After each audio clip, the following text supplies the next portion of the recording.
উপায় আমি পেয়ে গেছি। বাবা এই নহলে পারুল। হ্যাঁ পারুল, তুমি তোমার সব সমস্যার সমাধান করে নাও। হ্যাঁ তুমি একবারে সবকিছু মিটিয়ে নাও। আমি তো দেখছি স্পষ্টভাবে তোমরা কেউ এইভাবে ভালো নেই। তুমি বরং এক কাজ করো, রায়ানের জন্য জমি আজ একটা রান্না করে দাও, আর রান্না করে তুমি ওকে ইমপ্রেস করে দাও। আমি মেনু ফিক্স করে দিচ্ছি। বড় মেনুতে থাকবে হচ্ছে দাদা আমার বলছি যে ওরা একটু সবকিছু মিটিয়ে নিক, আমরা একটু বাইরে যাই। আসলে সব কথায় সবাইকে থাকতে নেই, বুঝলে? চলো চলো চলো চলো আমরা যাই। চলো এইদিকে আসো না, চলো চলো। তোর লগে কটা ইম্পর্টেন্ট কথা রয়েছে রায়ন।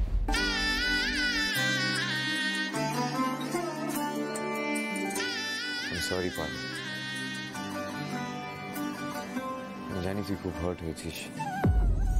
আমাদের এই বিয়াটা ভাঙতে হবে। হোয়াট? হ্যাঁ রায়ন, তোর আর আমার মধ্যে যেই সম্পর্কটা ছিল সেটা না ঘেটে গেছে। আমাদের বন্ধুত্বটাও ভোগে চলে গেছে।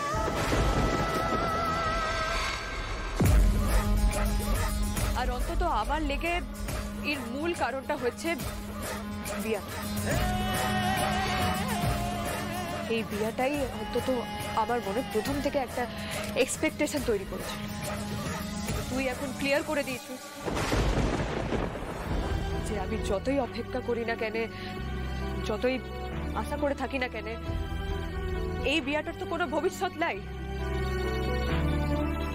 আর তুইও এই বিয়াটাকে কোনোদিনই মেনে নিতে পারবি নাই, কারণ পারুলকে তুই অ্যাজ আ পার্সন রিফিউজ করে দিয়েছিস।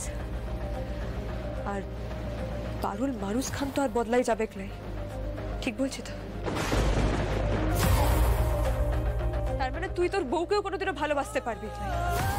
তাহলে এই মিছা সম্পর্ক রেখে লাভটা কি? বাড়ির লোককে এই মিছা সম্পর্ক দেখায় ভুলিয়ে রাখবার মানেটাই বা কি বটে? তাহলে তুই আর আমি কেন পড়ে থাকবো এই মিছা সম্পর্কের বোঝা দিয়ে, যেটা কোনোদিনও ভালোবাসায় পরিণতি হবে নাই। পারুল, আমি এতটা ভেবে দেখিনি, কিন্তু আর তো কোনো কিন্তু লাই রায়। এই বিয়াটা ভাঙা ছাড়া আমি আর কোনো রাস্তা দেখতে পাচ্ছি না। বুঝতে পারছি সেটার ফল কি হবে। দাদু জানতে পারলে? দাদুর সঙ্গে আমি লড়ে নিব রায়, কিন্তু এভাবে থাকা যাবে না। আমি অন্তত থাকতে পারবো।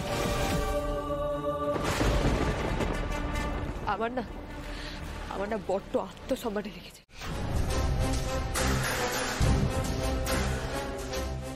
মুক্তি যদি দিতেই হয় তাহলে তোকে সব দিক থেকে মুক্তি দিতে হবে।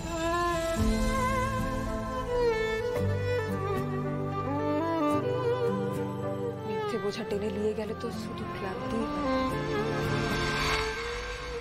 ওভাবে বাঁচার কোনো মানে হয় না।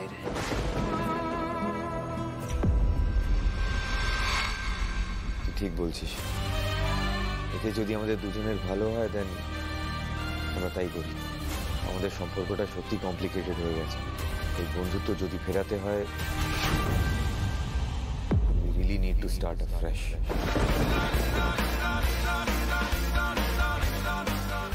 আজ ন্যাড়াগোল থেকে সবাই আসুক, সন্ধ্যেবেলার মধ্যে ফয়সলা হয়ে যাবে।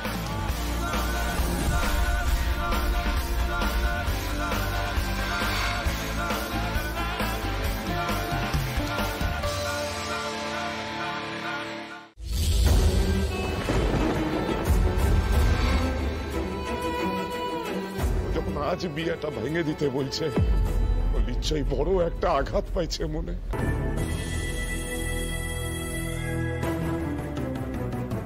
আপনি বলেন কাকা, আমাদের জামাই বাবা কি বিয়েটা সত্যি সত্যি মাইনে নিচ্ছে নাকি জোর করে করছে?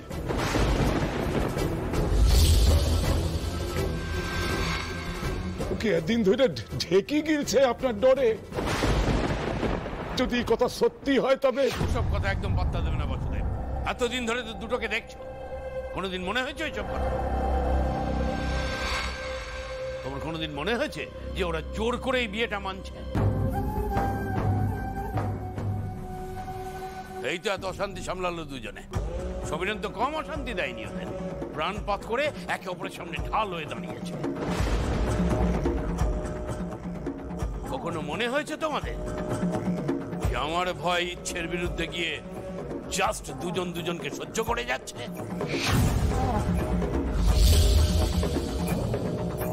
না না, তা তো কখনো মনে হয় না কাকা বাবু।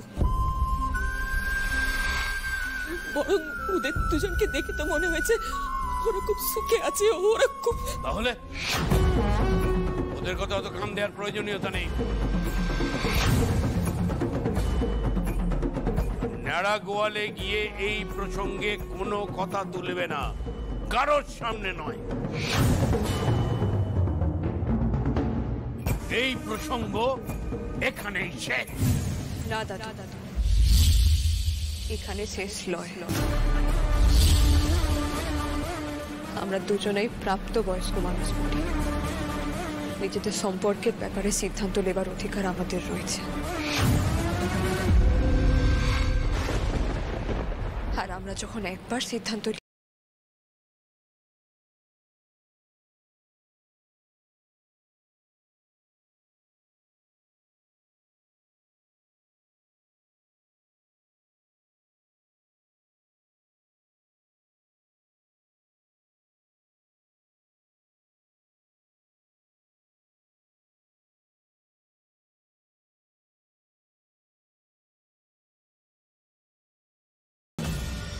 আমিও না। নাড়ু, আমার লাঠিটা নিয়ে আয়, এক্ষুনি নিয়ে আয়। এ ভাঙার আগে এ দুটোর পিঠ ভাঙবো আমি, জানি আয়। দাঁড়ান বাবা, প্লিজ, আমি কথা বলছি ওদের সঙ্গে।